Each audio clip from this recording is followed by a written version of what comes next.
MDMAൻ്റെ ഒക്കെ കേസിൽ 200 യൂണിറ്റ് ഡൊപ്പമിനൊക്കെയാണ്. അത് ബയോളജിക്കലി ഒരിക്കലും പോസിബിൾ അല്ലാത്തൊരു കേസാണ്.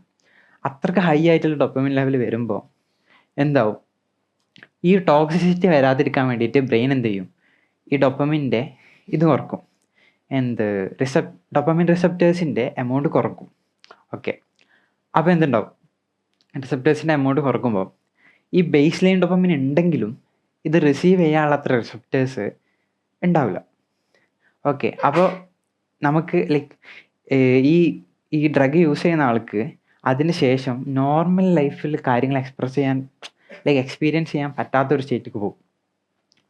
ഓക്കെ, പക്ഷേ ഏറ്റവും ഐറോണിക് ആയിട്ടുള്ളൊരു സംഭവം എന്താണെന്ന് വെച്ചാൽ, ഈ ഡ്രഗ് യൂസ് ചെയ്യുന്ന ആൾക്ക് സപ്പോസ് പ്ലഷർ ഇല്ലാന്ന് വെക്ക്. ഓക്കെ, പക്ഷേ ഈ ഡൊപ്പമിൻ്റെ സാധനം വരുന്നുണ്ട്.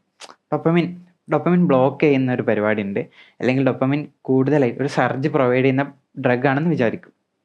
ഓക്കെ, ഇപ്പോൾ ഈ ഡ്രഗ് യൂസ് ചെയ്യുന്ന ആൾ ഇത് എൻജോയ് ചെയ്തോളണമെന്നില്ല. ഓക്കെ, സോ നോ പ്ലഷർ, ഒരു ഗുണമില്ല ഇത് യൂസ് ചെയ്തിട്ട്. ഓക്കെ, ബട്ട് സ്റ്റിൽ ഈ ഡൊപ്പമിൻ്റെ ഒരു സ്പൈക്ക് വരുന്നത് കൊണ്ട് തന്നെ, ഡൊപ്പമിൻ്റെ സ്പൈക്ക് വരുന്നത് പക്ക മെക്കാനിക്കലായിട്ടാണ്.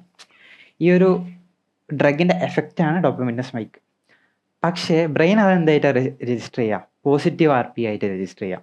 അപ്പോൾ ആ ഒരു പാത്വേ വീണ്ടും വീണ്ടും എന്താവും, സ്ട്രെങ്തൻ ചെയ്യും. അപ്പോൾ ഡ്രഗിൻ്റെ ക്യൂ വരുമ്പോൾ നമുക്കത് നമുക്കല്ല, ആ ഒരു യൂസറിന് അത് എടുക്കാനുള്ള ടെൻഡൻസി ഭയങ്കരമായിട്ട് കൂടും. പക്ഷേ ആ ഡ്രഗ് യൂസ് ചെയ്യുന്ന ആളതൊക്കെ എൻജോയ് ചെയ്യുന്ന പോലും ഉണ്ടാവില്ല, നോ വേ. പക്ഷേ അത് എടുക്കാനുള്ള ടെൻഡൻസി ഭയങ്കര ആയിട്ട് കൂടും.